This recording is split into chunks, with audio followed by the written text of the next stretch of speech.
Hey guys, welcome back to the channel. We got a quick one today. We had quite a few comments asking about the washer fluid reservoir when doing either the full bumper or trimming or any high clearance bumper, anything like that. People have been relocating this for years and years.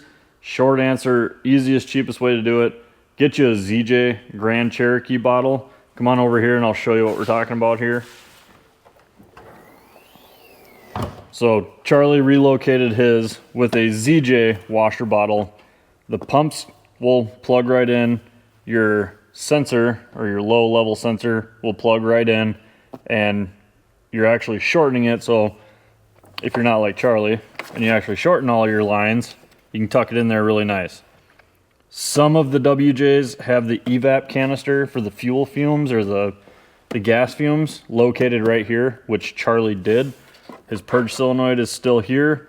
He deleted his canister by looping the purge solenoid together. Some of the later model WJs had them in the driver's side rear bumper.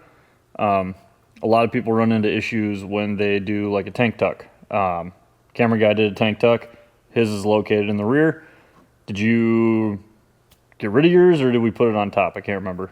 I deleted mine. Okay, so camera guy deleted his.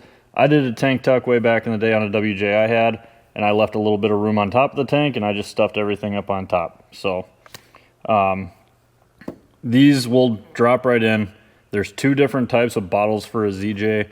This one's kind of the more flat top style one, and then there's one that's even longer, which will not fit, and I'm not sure if it's a year range thing or if like a trim package. That I do not know. I can put a picture up on... Camera guy's gonna put a picture up there. But get these out of a U-pull yard for super cheap. You can swap over your WJ pump if you don't get one with it.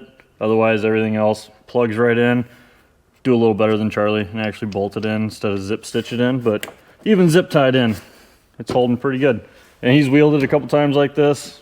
I'm gonna give him some crap to clean up his engine bay once he figures out what's knocking in the 4.7. But yeah, quick one today, guys, but good information.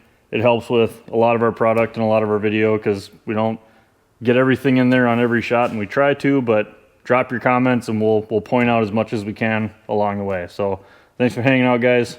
Let us know what you guys want to see next, and keep on commenting, keep on liking. Thanks for hanging out.